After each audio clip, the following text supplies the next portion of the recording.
All right, ladies and gentlemen. So normally we would normally do like a little team recap and throw, but this is a special episode in a way. We're doing kind of a Christmas theme throughout. So this is no different. We're going to start. This is a segment we like to call Naughty or Nice.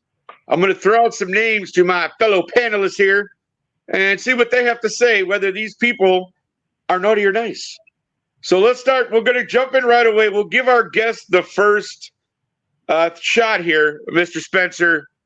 And I'm going to give you one that I think is going to be an interesting one to discuss. I'm going to give you the referees. The referees of the NFL this year. Naughty or nice? I gotta say naughty, man. Too many calls that are just we're being left up to them, and they are trying to insert themselves into too many games. You know what I mean? Like, I get calls being called during, like, either you're gonna say let them play, or you're gonna call everything right down to the T. Like, you can't just say, "Oh, I feel like being cool right now. I'm gonna let them play right now," and then when it comes down to it, you're like, oh yeah, penalty. Of course, you're gonna have people yelling out, but I think they're trying to have a little bit more control than they have. Now, I am also tainted because I just watched on Netflix the Tim Key story about the NBA ref that was betting on the games. So I kind of looked at the behind the scenes. Donahue, yeah. So I'm kind of looking at the behind the scenes, and so they're naughty in my opinion. They're naughty. Anybody else have an opinion on the referees and they want to give right now in the NFL? The referees, naughty, nice. Give them all a call. Give them more call. I mean, they're just not being consistent. It's not even just like they're inserting themselves into the game. They're not being consistent. And so, I mean, I was watching our game against Detroit, and there was a helmet-to-helmet hit in the game. Nothing. Nada. Nothing. If that had been Kareem, he would have gotten the flag, and he would have been out. Be consistent all the time. And fine, you're going to call offensive offsides now. Do it all the time. That's just the point. And that's why I still say it. I think they should be professional refs. Now, when they're professional, you get into the situation like you were talking about in the documentary, where they're a little bit more in there. But basketball was such a different game. There's how many over 100 games a season? You got 82 plus playoffs, 82 plus playoffs.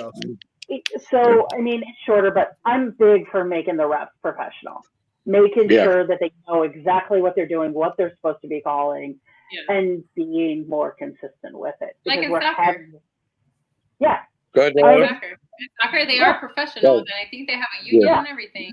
I like it. My soccer's become a popular sport. I'm telling you. Right.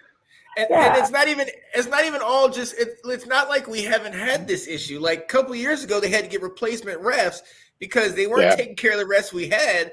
And then, they bring in these guys who are terrible. You know what I mean? Like Tina said, just get guys in here that know it, have them run through a rigid system, and, let them do it, man. Because a lot of people are getting very upset about this off the field. And if we're getting upset, then the players are, and the coaches too. So I think it's time to move forward in the 21st century with having professional referees. Like, come on, like, we get it. No one cared about football back in the 1940s, but because college football was king. That's why I say that. I don't mean it. But it really was. And so, like, again, I think I agree with Tina. I think it's time. So the officiating department, because there is one, I think that they really need to do an overhaul and really say, we're just gonna have to actually train and keep people. I mean, I get it; it's a part-time gig, but you could still figure out a way where they are full-time employees, right? And actually trained and whatever, and it just like the teams do, right? You have a training camp, you have all this stuff like that, keep them working. Referee camp. Right, I'm sure. Yeah, I'm telling you, yes. Maybe they should be part of the training camp. You know what I mean? Like they should be part of all those training camps. Like, when the players have to show up, so do the refs. Definitely. So I think we're all on the same page here. Go ahead, Nita. The rest are not employees; they're independent contractors. Contractors, right? That's Exactly. what I mean. So they should be employees. They are. That's what I'm saying. And yeah, they should be. They really should be direct hires. Yeah. But they do get graded after every game. Like the officiating league does grade them, but there's no real consequence for that bad call or missing that call. So you don't get to do the playoffs or play or do the Super Bowl. No, I hear you. To that point, Tina. What? Yeah, to that point, I want to ask you about the next name that I'm going to bring up here. Naughty or nice, Tina, Roger Goodell, the commissioner of the NFL. What sayeth you about Roger this Christmas season? I'm of two minds on him. Like, okay. I think he's been good for the league. He's been good in terms of getting the game to grow and trying to get different groups, and it's not just being certain groups and socioeconomic places and trying to get more people involved in it. I think he's been very good about that. And I think he's also been very good about pushing player safety. But I say that, so it's kind of like I want to give him a peppermint candy that has coal inside of it. Okay. We've just been talking about, like, you got the ref situation. You've got other situations that, like, we kind of talked about this earlier. I'm going to bring it up because it pisses me off. The guy being able to be up in the owner's box when he's supposed to be suspended for a game, where the league allowing that to happen when you know that if it had been an Eagles guy that had done what DeBianca did and had gotten ejected from the game, he wouldn't be allowed in the stadium. Yeah, I don't probably you're probably right about that. Why there's different rules for that. So Goodell is a lightning rod for people. You either like him or you hate him. There's not a lot of in the middle. I, as a lawyer, can see the rules and see why he does what he does, but I don't like it. Sure. So. Anybody else want to chime in on good old Roger Goodell while we're here? Anybody? Anyone? Bueller? Dealer? Anyone? Bueller? Anyone? He's been amazing for the game of football. I'd say he's on the nice list, but close to being on the naughty list. Well, thank you, Alex. That's probably a fair statement in that regard. I think Tina kind of told that line as well. Like, I like this, but I don't like this. So, Roger, you get nothing. No. You get the middle. You said peppermint with a coal in it. That sounds great. We do that? Peppermint with a coal in it? I feel like he's in a hard position because he has no real power. You know what I mean? Like, I get it. Like, you know, everyone knows that the owners of the NFL teams are the ones that hold power, actually. And, you know, and so I think that's why I think it's a hard position to be in when you know that they're the ones who choose you. It's the NFL. They're the ones who choose who the next commissioner is of the NFL. And so I feel like he's in a difficult spot when it comes to the certain organizations. I'm going to say I agree with it, but I feel like he's in a tighter position. And I agree with Alex. I think he's been better for modern NFL. Like, you know, getting more, like, improving things. Although things aren't great, diversity has improved, even though it's not where it should be, but it has, right? And so at least he is trying to shift in the right direction. And even if we don't like the way they investigate, but we learn from Tina's corner the way that they do it. So he does try as much as possible to follow those rules and those policies. But I think it's very difficult. I think it's a difficult position to be in when you know you're beholden to the NFL owners who are, like, you know, ultra billionaires and have a lot of say. They have the money, right? Follow the honestly, money. Go ahead, it's kind of like the mafia guy that goes and gives Christmas hams and TVs to everybody in the neighborhood. You know he's still doing bad stuff, but at the same time, he's still doing some pretty good stuff. I mean, my issue with him is his whole, and it's not his personal stance, but just how light he is on the whole domestic abuse situation. Like, you have a lot of these guys that will just 100%. Get away with about near murder of women, and he's just like, oh, they'll give 2 or 3 games. It's like, what? And then you suspend somebody indefinitely for smoking a joint? Like, get out of here. I just the difference in severity is just for me, and I think that's somewhere where I would like to see him do a little better. Yeah. So, but I agree with you. I mean, Ray Rice, Calvin Ridley, which would you punish more, right? If you were the commissioner. But we all know what happened there, so we don't have to go over that. But yeah, perfect example right there, Sean. Yeah, exactly.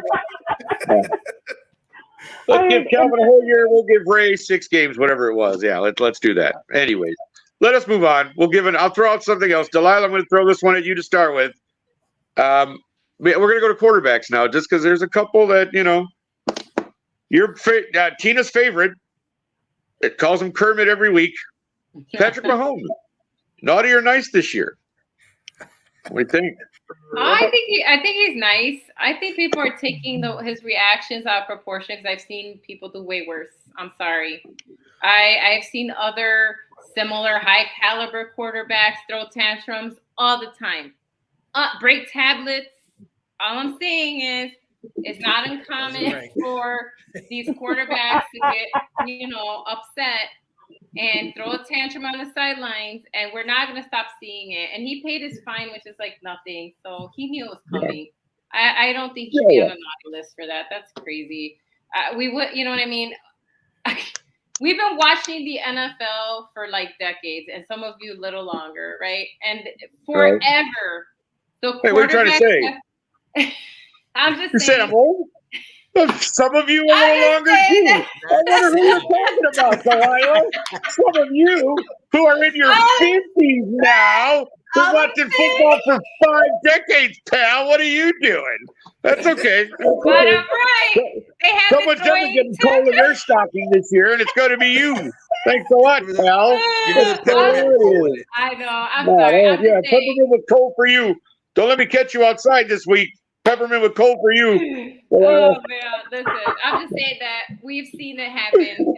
I know. Absolutely. He shouldn't be on a naughty list for that. That's ridiculous. Yeah. No, I know, but it's fun to talk about. Like I said, I thought about giving that to Tina, but I knew exactly where Tina would go, so I wanted kind of a more objective view on good old Kermit the Frog. There, I didn't want to, Tina never. No, Tina. Ben Cornett has chimed in. In my opinion, every player should have an agent like Tommy DeVito. We need them to look like they're going to be a problem if the guy doesn't get the extra cheese on the waffle. If you know what I mean, huh? Bada bing, bada bing, exactly. Thank you, Ben, for that comment. I'm telling you. Yes. If his agent and family are not on a central casting, I don't know what is. Because that is, you look and then they show the family and they're all up there in the stands, and you're just like, oh my goodness. I mean, they belong in an episode of The Sopranos. Like, that's got to be his family. Like, hey, go get the fresh moots, chicken cutlets. Let me get a sandwich. Come on, man.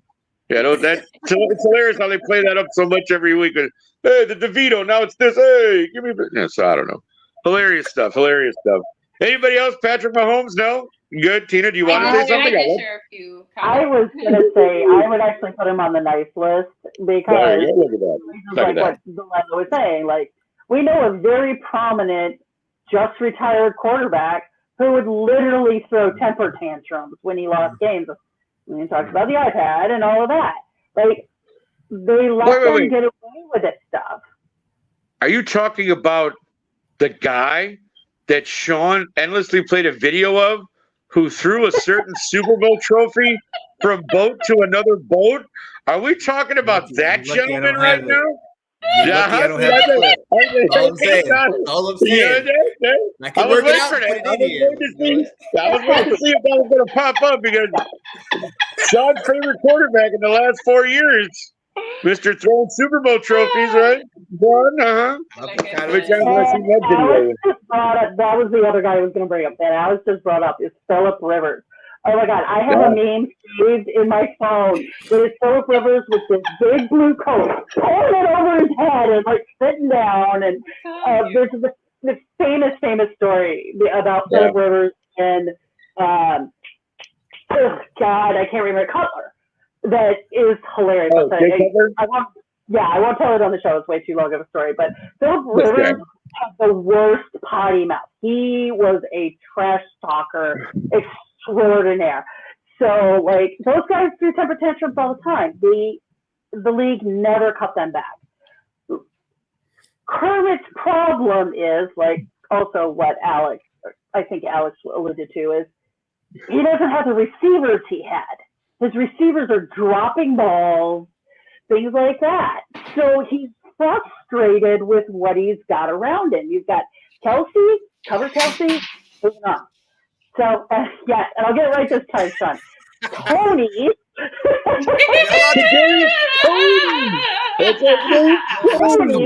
agree, Alex. Needs freaking double stick tape on his gloves. Yes. I agree, Alex. He just had another one recently too. Well, see, that's the thing. Like I guess Philip spends all his time and doesn't have a television at home because he's got 10 children. So he rather doesn't watch this anyway. So whatever. It's all good, Philip. What up, Andy? I disagree. Okay, go with ahead. Both of them. Sean, I think he is on the naughty list. Not because he had a temper tantrum. Everybody does that. But if I got to see him trying to run over his coaches to go after a referee like a basketball player, one of these fake basketball fights, hold me back. That no, bro, no, man. And you going after a ref? Come on, what was you gonna do if you got to him, Patrick? Come on, bro. Nothing. Or when he said to Josh Allen, like they picked up right after the game. Josh has nothing to do with that. So I mean, I said what? I don't like Kermit at all. Everybody knows that, but I don't think he's naughty. Again, maybe a government stick with a call. Like he gets both. Yeah. So I love it. This is exactly why I wanted to. This is why I wanted to do this segment, because I knew this was going to rile some people up.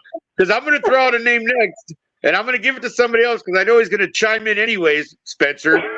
But Delilah, we'll go back to you. Ron Rivera, naughty or nice? Oh, and he left. Look at it. He brought up Rivera and he leaves. Come on, son. Don't go anywhere. Come back. Come back, Shane. Come back. Where you going? Come back, Shane.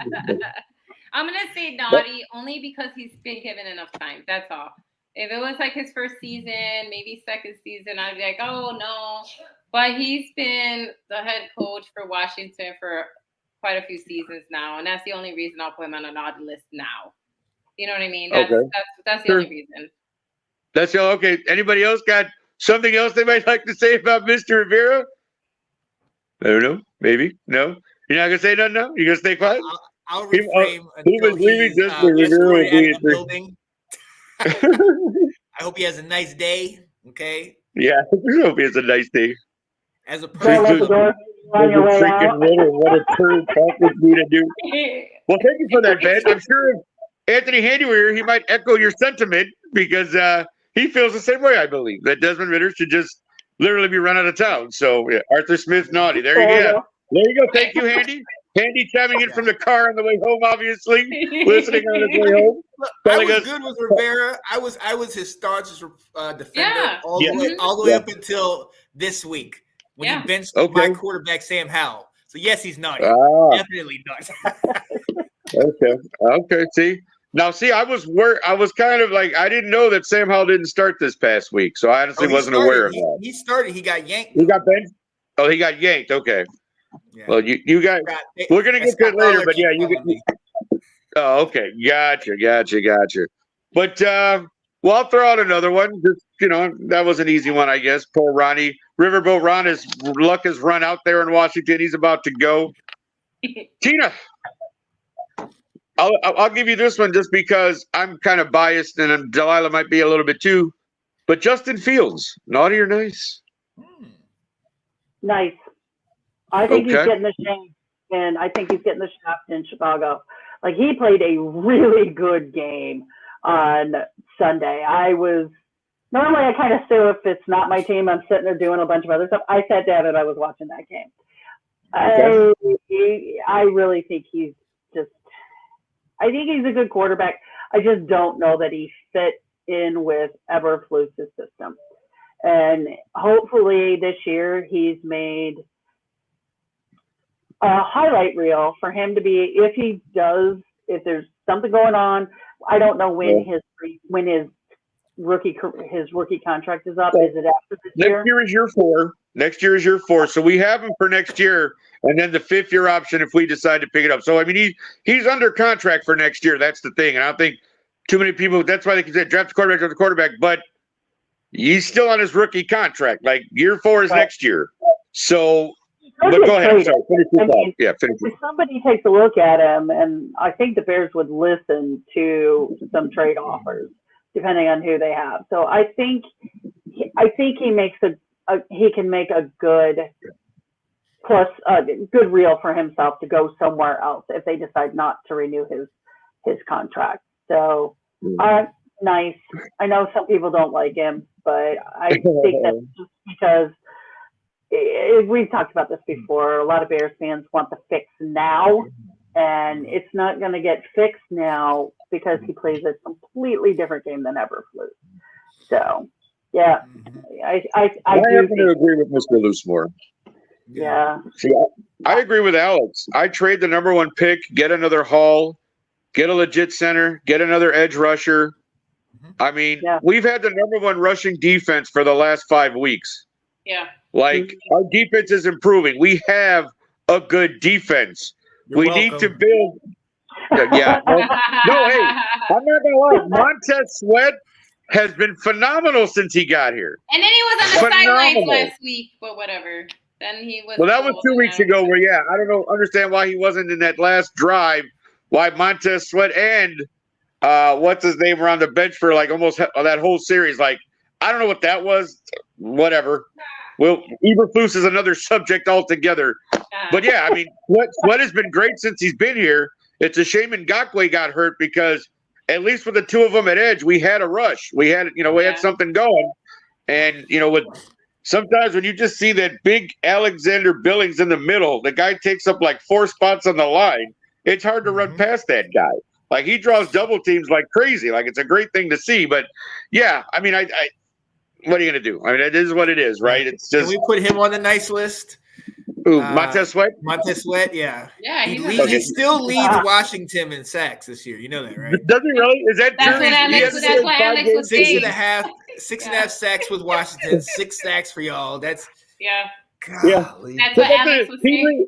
That's the best. He leads 2 teams. He's played on 2 teams this year, and he has the sack lead for both. Now that's something. That's definitely, he gets more than Cole for Christmas. That's for sure. He gets the grand prize. But no, this stuff is so funny to me. Because I was going to throw out one just because, again, I know Delilah and I are Bears fans, and I know Delilah's feeling on Eberflus, and I'm not saying that I'm not leaning towards like throwing him off the boat, as it were, but in the last few weeks, I've really thought about this. And I'm not saying he should stay the coach, but my point is, Chicago is so bad at doing this that we've done this. 3 out of the last 5 coaches we had lasted 2 years at most. You know what I mean? Like, we're like, oh yeah, we're giving this guy a shot. We hire these first-time coaches. We throw them in there. Okay, go ahead. Sink or swim. It's your call. We don't give you exactly what you want, because when Nagy came in, Trubisky wasn't his quarterback. We saw that. That was, and again, not that Mitch has lit the league on fire when he left, but the fact is, when you had that kid here, you did absolutely nothing for him. I mean, you didn't try to run an offense that he could run. You tried to do nothing. You tried to insert your Kansas City playbook, whatever the hell you were doing, Nagy. That didn't work. Then you bring in Eberflus, and you have Justin Fields as your quarterback, and you do absolutely nothing to run the offense that kid could run. So, I mean, as much as you want to, as people want to fire Matt, I don't know what you do, because now if you bring in another new coach, and again, I'm not saying Matt shouldn't be gone, but like, you bring in another coach and you keep Justin Fields, just say for the sake of this argument, because you got him for his 4th year next year, and you bring in another new coach. Do you know that I saw something the other day that I think you guys will find interesting? They showed a list of Bears quarterbacks and how many offensive coordinators they had when they were here. You know, Jay Cutler had, was it 5 different coordinators when he was here? 5 different offensive coordinators. And that guy's our passing leader. But he had 5 different coordinators. So, yeah, I don't think Cutler was a bad quarterback at all. I just think after a while he didn't care. That guy just did whatever the hell he wanted to do. It was like, whatever. This is what I'm going to do. I'm Jay Cutler. Forget it. Whatever you want to do. And they ended up, getting rid of him after they gave him that big-ass contract. But, yeah, and then, like, Trubisky had 3 different coordinators while he was here. It just, to me, that's why I was going to add, like, Bears ownership, but they're naughty because they just don't do things right. They don't run the football team the way that they should. And it's just maddening. That's all I'm saying. Like, that, to me, is just ridiculous. Any thoughts on that before we get out of here with this? No, well, I think he should be defensive coordinator. I just don't think he has. He doesn't. I'm sorry. Luke Getsy doesn't understand. Luke Getsy doesn't understand Justin Fields. We know it every week because you can tell when he changes his game, when he's winning, when he's hot, and then he shifts his plays and he screws them over. And that's unfair. Like, everybody, you could see it. You could see when we're winning, when he's hot. Last week was the best game he's ever had. He was balling out, right, when we won. And then this week, we saw, again, they changed back, and then they started to play either too conservatively or they make him throw crazy stuff. And I don't think Luke Getsy – honestly, I don't think he likes Fields very much. Honestly, he probably doesn't. I don't think he does. I don't think he wants him as his quarterback. It could be that too. Yeah. We've seen other teams when there's coaches that I didn't pick this quarterback, so I'm not gonna develop him. Right? This was This is the previous regime. This is not the kind of style of play that I'm used to, that I want to work with, and I think that's what we're seeing. And that's like, I just don't think they're the right coaches for him. And you could tell. It's demoralizing. You can see it in his face when he's on the sidelines, when he's doing well, and the next week they change it up on him, and he's just because you're literally destroying his confidence when you do that. And I think I think that goes with what Ben said. Is he's saying like he doesn't think Fields. I'm paraphrasing with saying cares. I don't think he does. I don't think it's that Fields doesn't care. I think he cares. I think he's frustrated. Oh yeah, 100%. Got a coach that isn't listening to him and helping him, and he's switching things in and out, and that the relationship between Getsy and Fields is, or even his quarterback coach. I don't know who the quarterback coach is for the Bears. I'll be honest. I forget his name. Yeah, it's gone. Like there's no trust amongst any of them right now. But so I don't really think he has an attitude problem or anything. I think he's literally so frustrated in the situation that he's like, I can't do anything right. You're not going to do anything for me. It's a similar situation that we had with Drew Lock before he got traded to the Seahawks. He was decent, but he had a coach that didn't like him and thought he was horrible, and he didn't really. Fangio didn't give him help to try and develop him. So when that and this week he beats the Eagles. Yeah, I know. Yeah, he beats the Eagles. Yeah. No, what did it for me with Eberflus? Honestly, what did it for me was this past Sunday. You're in a defensive game, right? Like this game, you knew this was going to be a defensive game. Cleveland has the number 1 defense in the NFL, and we had the number 1 run defense. And the fact that you don't take 3 points at the end of that second quarter on that drive to try to go for it on 4th down is the most ridiculous thing in the world to me in a tight game. That's coaching. You take the damn points, man. You take the 3 points. And guess what we lost by, guys? 3 points. Because, again, in the second half, we get conservative and we should be putting our foot on the gas, and we don't. End of the rant. I'm not going to say any more because I'll probably say. I'm just not saying that's a stretch. I'll say that's a stretch. What do you mean it's a stretch? Come on. Have you seen the coaching decisions? Because you got to have all right. So my point is, so I think Justin Fields, going back to that, is nice. Okay, and I have to say that because he put up 40 points on my team. But anyways, I honestly think in your situation with it's what Tina was saying to a T, and that's why I have an issue with what Ben is saying, because with Fields, the fact that it's showing that he's frustrated I mean, it's rightfully so. If any of us were in that situation where you literally have coaches and coordinators and people around you sabotaging you, they're bringing other quarterbacks, they're not helping you with your own line, they're not giving you any support on wide receiver, they're not doing anything to help you, then of course he's going to get frustrated. Of course he's going to get to the point where he can't do it. And now you have a situation where, despite all of that, the Bears aren't bad. I've told you guys all year long, that Bears team that showed up at Washington was the more accurate Bears team, in my opinion. But the thing is, you have little things that go here, little things that go there that fall apart. What happened in the beginning of the Broncos game where you destroyed them? And then, like you said, oh, you took your foot off the gas, X, Y, and Z. He's a defensive guy. I mean, this is not McVay. This is not somebody that's going to keep scoring up. So as far as this game, I understand. Far be it from me to sit there and tell you about your team. Although I will say, if the playoff picture, you guys technically are not eliminated, and we are. Yeah, we know. We're going to get to that later. I don't have that much sympathy, all right? But I'm just saying, it's always situational coaching. And in a game like that, you got to take the points. I get what you're saying, Sean. You want to be aggressive and blah, blah. But, bro, this is a defensive game. It's 7-7. You take the effing points. Matt is on the naughty list. See? Justin is on a nice list. Matt is on a naughty list. See how that works? There it is. Exactly. But anyways, well, thank you guys for that. That was a fantastic segment. I knew I would get some reactions from you guys, and I loved it. That was fantastic.